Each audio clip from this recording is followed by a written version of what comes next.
Hey everybody, I'm here in Alabama. EFI Limit Breaker is tomorrow. Sharing an Airbnb with some of the other guys. We'll be competing 10 o'clock in the morning. I just realized I didn't really shoot an intro for the video for tracking body weight, setting up a cut and a bulk, and how to adjust your diet. If you like this sort of video and this kind of information that I'm putting out, do a like or a comment or a subscribe. That'll really help the channel, and then I can keep doing stuff like this and putting out more information from all the years that I've been training and competing in strength. So yeah, hopefully this will be helpful for you. The Meatloaf! Fuck! Another question that I tend to get a lot from people is how I go from walking around at about 235 pounds body weight, like I am right now, to about 214 pounds, which is where I water cut down to 198.4 for pro shows. Every time it's like clockwork. I have a 100% success rate making weight. I've never really had a big performance hit from doing the weight cut, and I'm kind of known for being one of the heavier United competitors. So I'm going to go through how to set up a diet for bulking, for cutting, targets you should be looking for, excuse me, how to adjust your diet, those sorts of things. The first thing you need to do is you need to weigh yourself every single day. For men, this never stops. For women, when you get to your time of the month, you're actually going to stop weighing yourself a couple days before it sets in, and you're going to not weigh yourself again until a couple days after it ends. And this is going to change person to person. You're going to see where your weight fluctuates. With the intense hormone shifts, your water retention is going to change dramatically. So you could be completely locked into your diet and it's going to seem like maybe you've gained 4 pounds.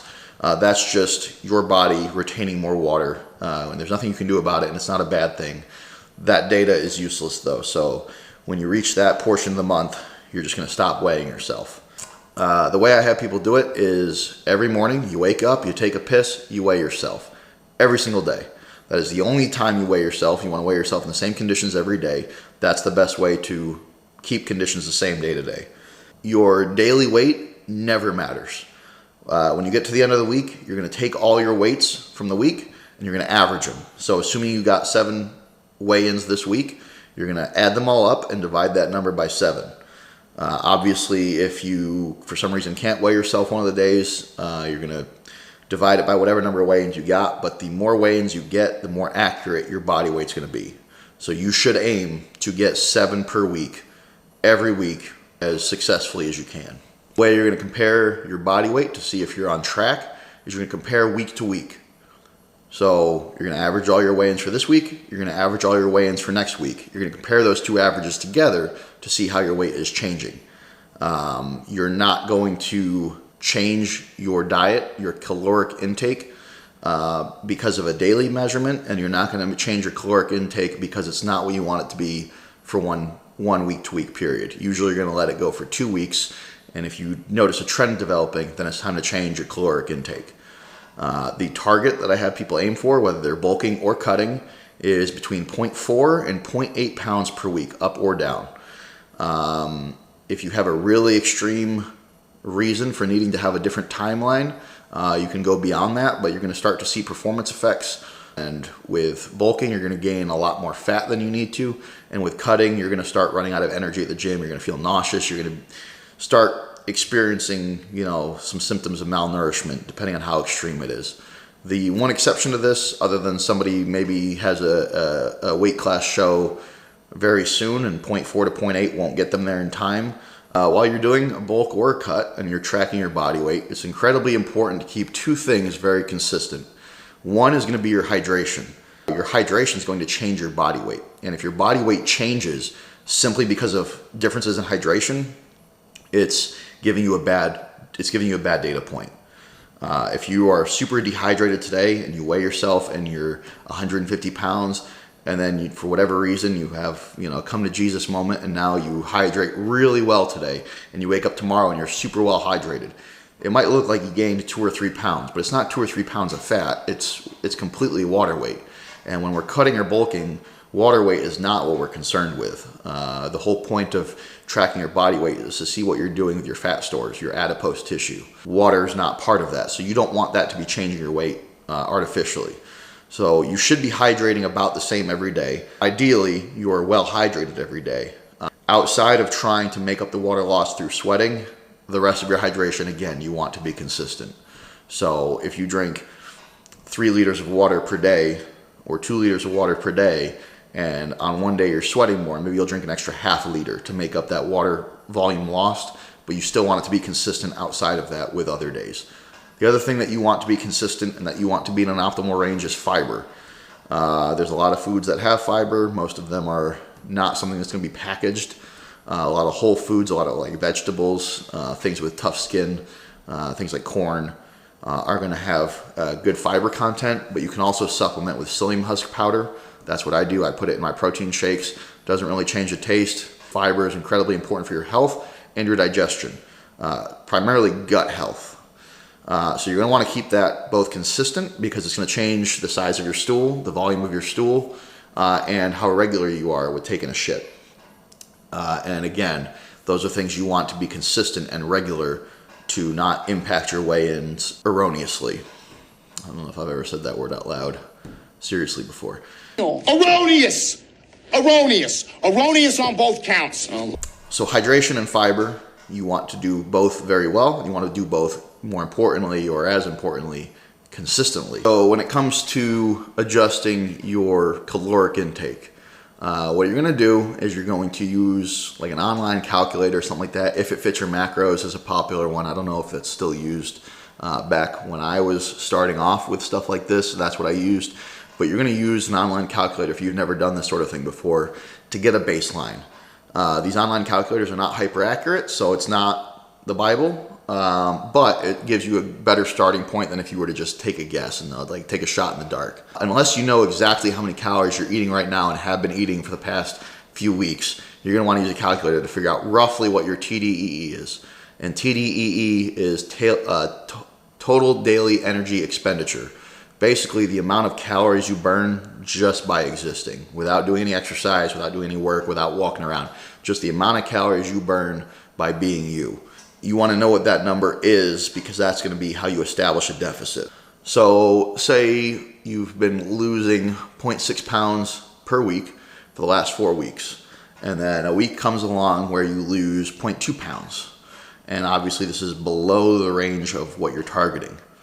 You're not going to make a caloric adjustment at that point, but if in the following week, again, you're at 0.2 or maybe even less, maybe you only lost 0.1 after that, that's the point where you're going to want to make a caloric adjustment. As you do a cut, as you get months and months and months and months in, you're going to have to continue to reduce calories every so often to keep the body weight loss going. So as this happens, it's normal to plateau out when you've been following a diet for a certain period of time. When you've identified that it's time to make a caloric adjustment, you're going to do so in increments of about 150 calories.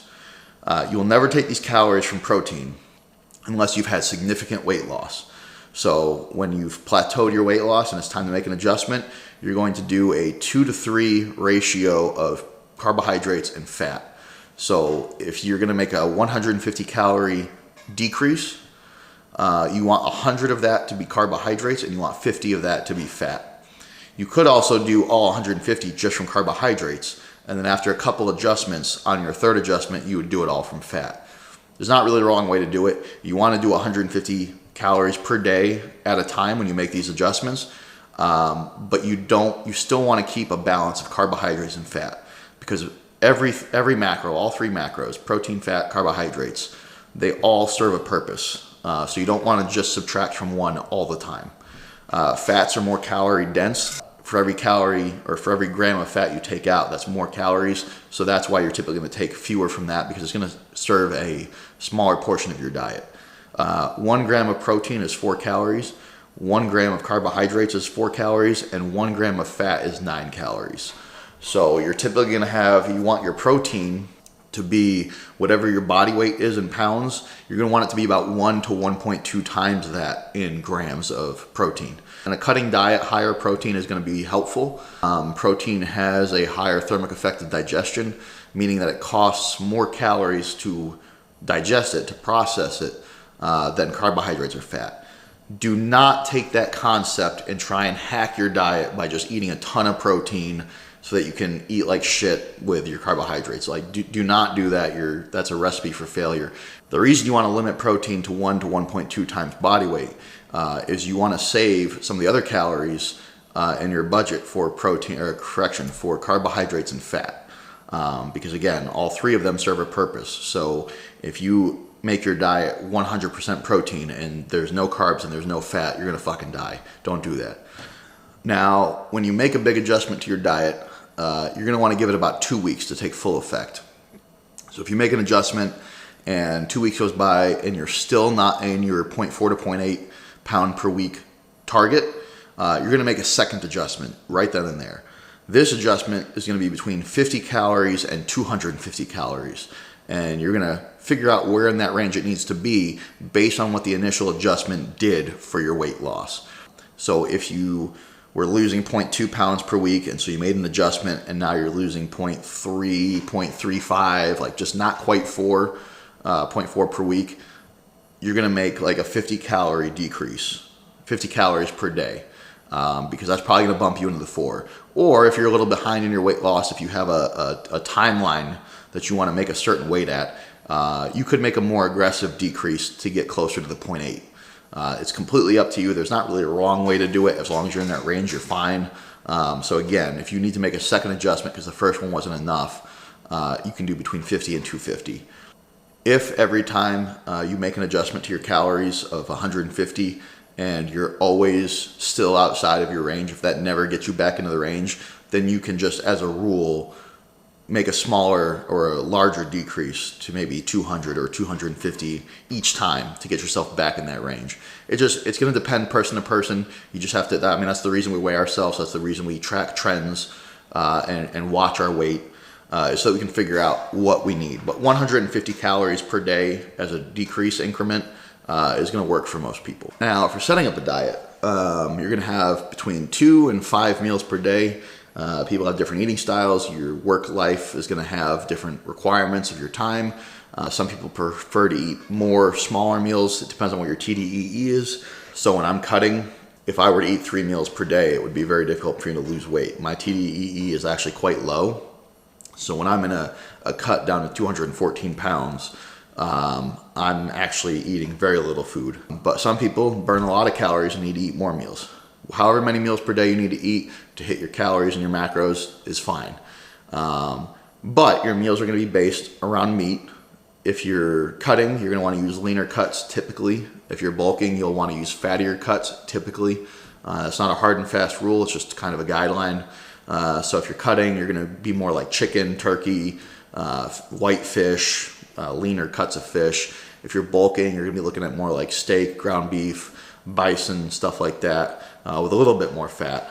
Alongside that, you're going to want a good mixture of vegetables, carrots, broccoli, asparagus, sweet potatoes, regular potatoes, whatever vegetables you like. Try and keep it varied. Things like beets, eggplant, stuff like that with the purple color. There's a lot of antioxidants there. So when we talk about micronutrients, you're going to get a lot there. But if you only ever eat the same vegetable, it's not really optimal. Find the ones that you like and focus more on those. If you're cutting, I'm going to recommend sweet potatoes over normal potatoes, but you can really use both. It's going to depend on your taste, your preferences, the macros you have to work with to get a weight loss that you want. But for me personally, when I'm bulking, I'll do more. Actually, right now I'm bulking and I'm using sweet potatoes because I just think they taste good. But I'll use more potatoes when I'm bulking, and I'll rely more on sweet potatoes when I'm cutting. I used to be against protein shakes. This is whey protein powder. Matt McKeegan, who was the previous nutritionist that I worked with, he was really big on actually having me drink a lot of protein shakes. And what I found using his method versus my previous method of doing the cut by myself is I was a lot less hungry. The protein shakes kept me fuller for longer. It kept me from feeling particularly hungry to where I'd start to get weird cravings that were stressful to resist and things of that nature. And it kept my protein levels up, which is, best for sparing muscle when you're in a cut.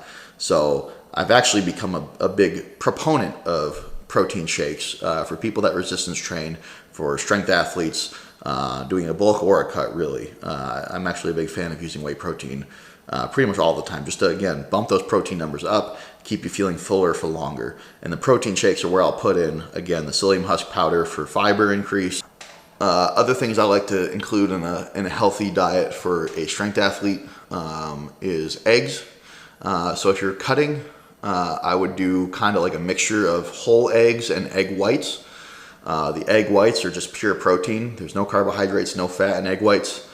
But the yolks are still important, so you're still going to want some whole eggs in your diet. But the yolk is a lot of fat, which again, every gram of fat, 9 calories. So if you're eating, 5 or 6 eggs a day on a cut, it's going to be difficult to keep that cut going. So people on a cut, I'll usually have a mix between whole eggs and egg whites, or if they get really lean and they're really deep in the cut, maybe just egg whites. If you're bulking, just eat whole eggs. Eating 0 eggs per day versus 6 eggs per day, you're not going to have an increase in bad cholesterol. There's no reason to shy away from eggs. If you like eggs, I'm going to make a video sometime soon. I got this like $16 egg cooker on Amazon. Not that eggs are hard to cook normally, but this thing is amazing. I'll go into it on another video. It's neither here nor there. But if you like eggs, highly recommend looking into that. White rice is another bodybuilding classic staple. It's what everyone thinks about with bodybuilders is chicken, broccoli, and rice.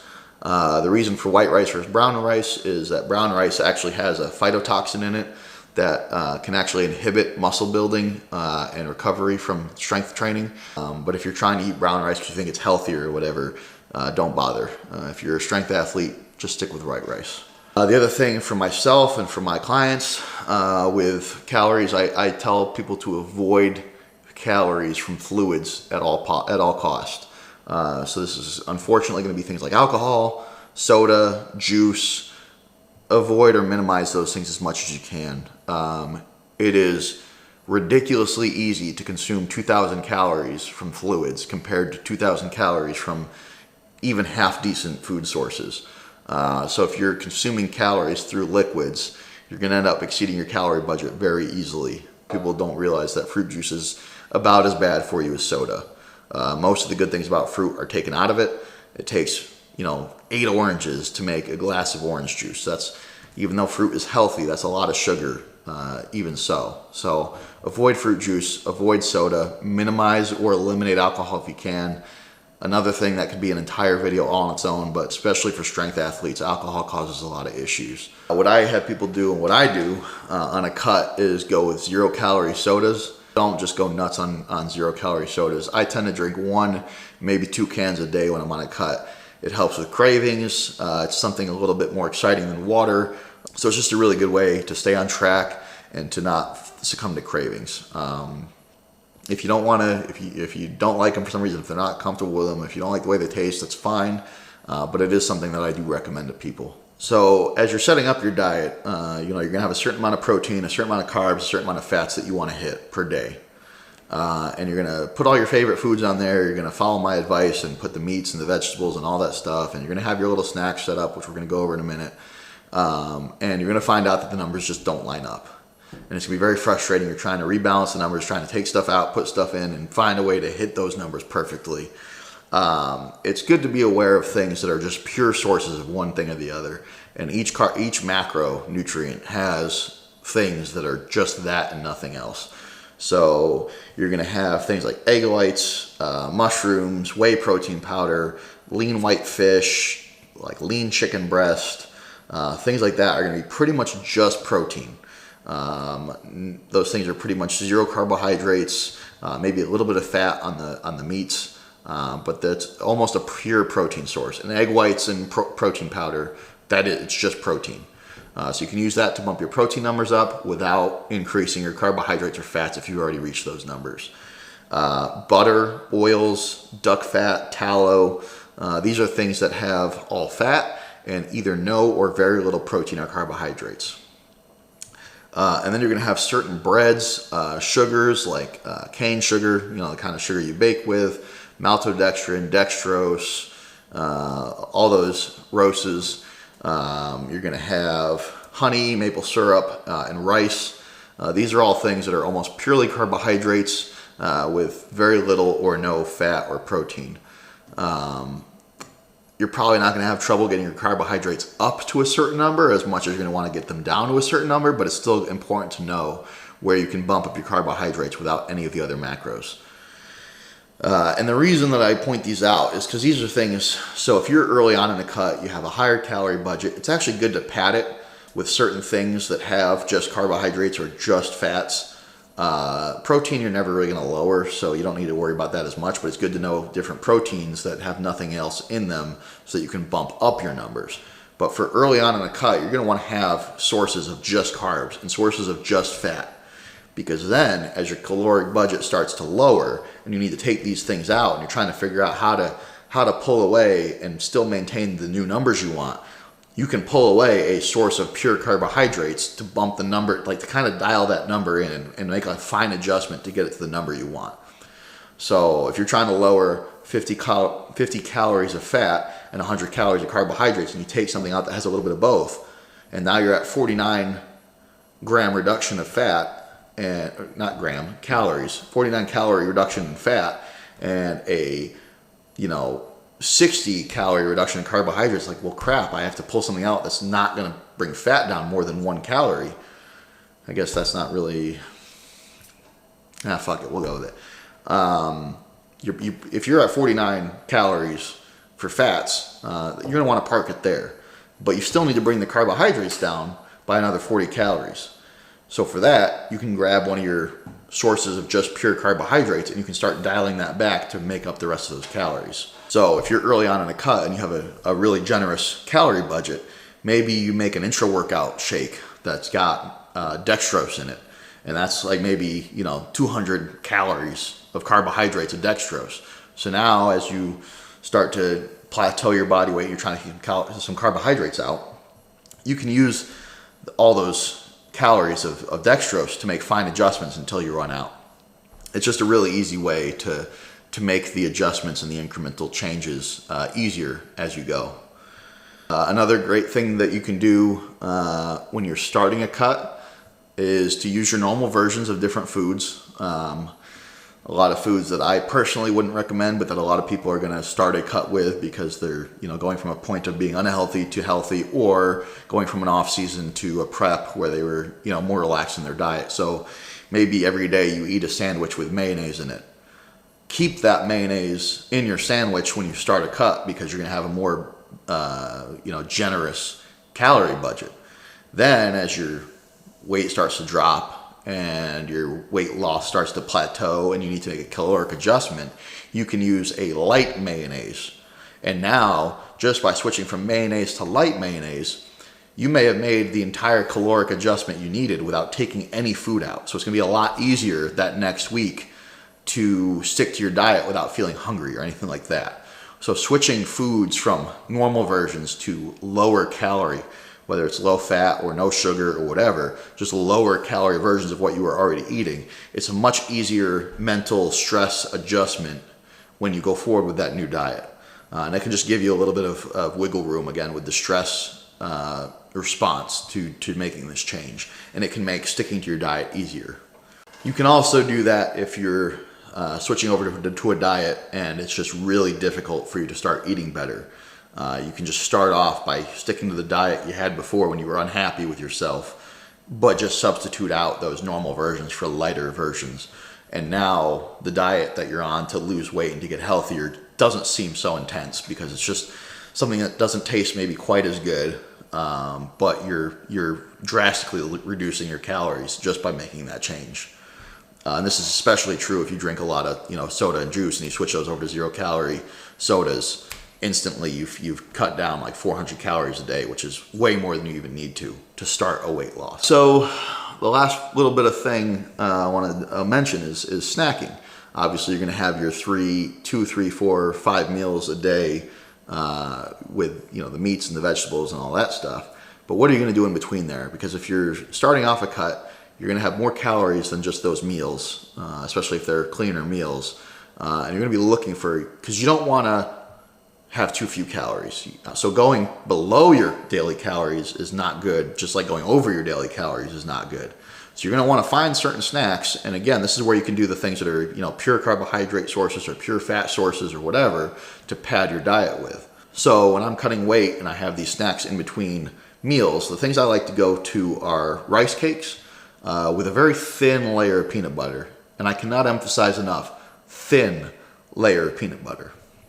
You could also use Nutella or honey or something like that. But again, I need to be very clear.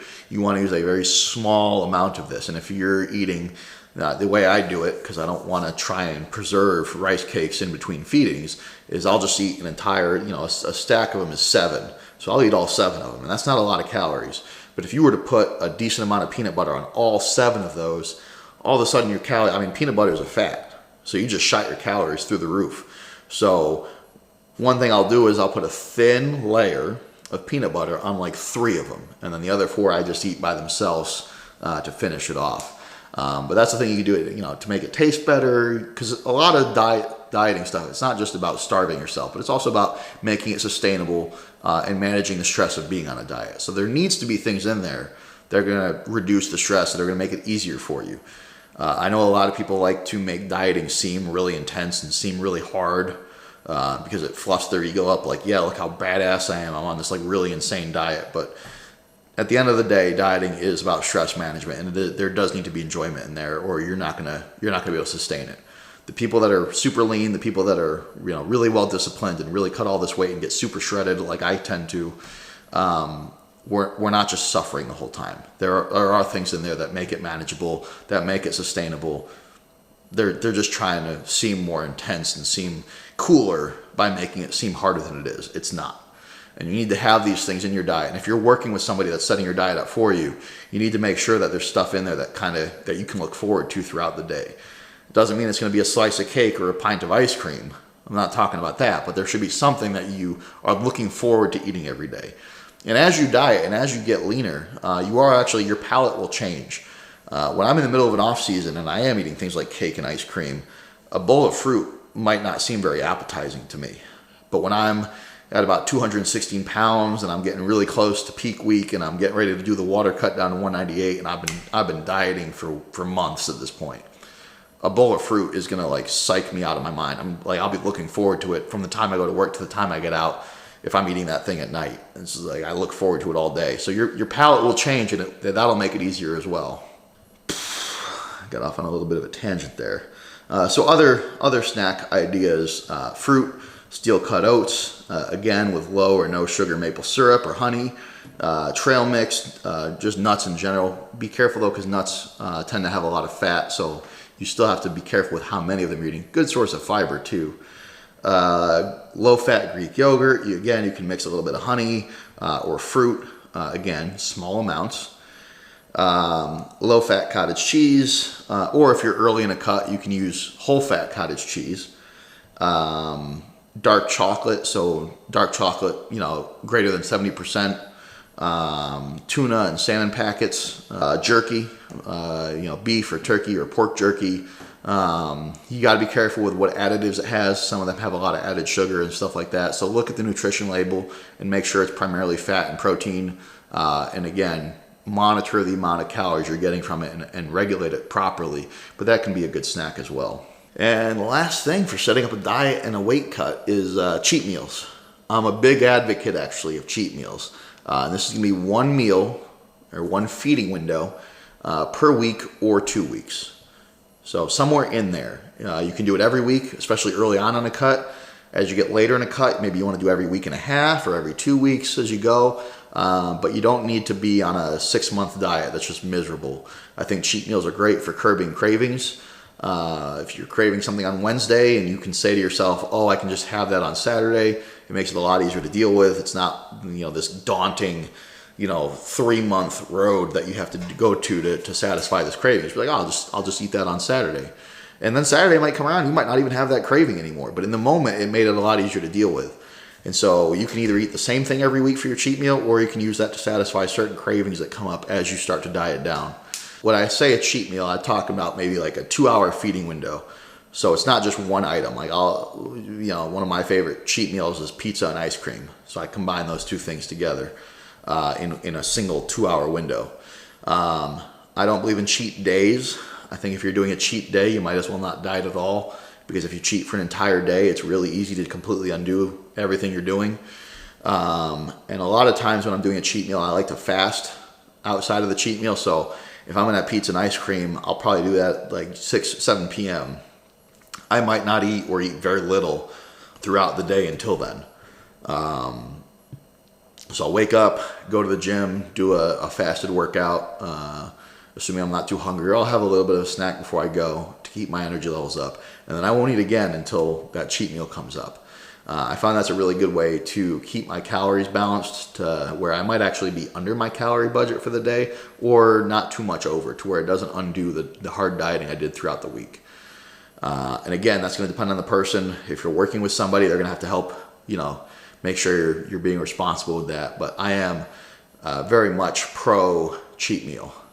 Just again, to recap, you want to weigh yourself every day as soon as you wake up and take a piss. You always want to weigh yourself in the same conditions. You want to be consistent with your hydration. You want to be consistent with your fiber. You want to do both of those things very well. You want to stick to about 0.4 to 0.8 pounds up or down per week. You want to make your calorie adjustments in increments of 150 calories whenever you start to plateau for a couple weeks.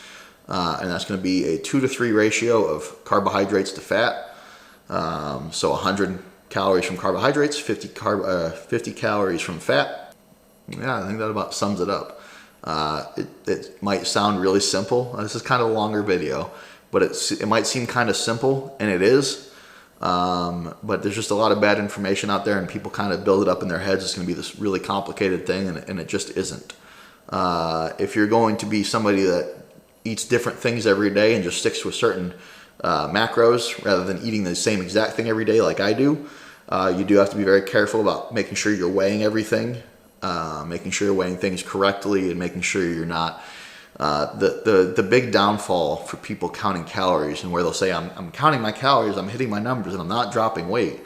Parents that have kids, maybe you're making your kid a sandwich and a snack or whatever like that, and you just have a couple, very small amount of maybe some crackers or something like that that's not on your meal plan. And you don't understand how easy it is to have that kind of stuff add up through the day, and you're not really paying much attention to it. You're not doing it on purpose. You don't even know about it, to where you're easily adding an extra 200 to 300 calories just from doing that. And now your 150 calorie deficit has become a 150 calorie surplus. You're actually going to gain weight off of that. The other one is like things like condiments and sauces. Condiments and sauces have a lot of added sugar most of the time, and they're already, without that, a source of carbohydrates and fat. So some people will have this little cup of ketchup or whatever, and because it's so small, they think, I don't really know what that is, but it doesn't matter. It's just a little bit of ketchup. And maybe they're not even going to use the whole cup. But again, these are calories unaccounted that add up and can quickly put you in a calorie surplus, where again, a calorie surplus, you're gaining weight now. Because weight loss and weight gain is just, it's an energy balance equation. Calories in versus calories out. You have to burn more calories than you're taking in to lose weight. And if you want to gain weight, you have to burn fewer calories than you're taking in. So going from, and your deficit or your surplus is not going to be very much. So having unaccounted calories or missing certain things is going to put you on the other side of that line very quickly. So those are the pitfalls I'm going to warn you about. If you're using condiments, if you're using sauces, which I recommend you just avoid because they're a pain in the ass, you gotta account for them. And if you're making food for your kids, even if it's just like a single Cheerio, just don't do it. If it's not on your meal plan, do not do it. And if you do, as ridiculous as it might sound to track a single Cheerio, you got to do that, and you're going to start to realize that maybe you're sneaking a cracker here and there more times than you realize. And if you're tracking all of them, you're going to be able to see visually, oh my God, that was 400 calories, even though it was just like here and there throughout the day. But yeah, that's plenty for this video. This is a long one. We'll see what it looks like when I edit it.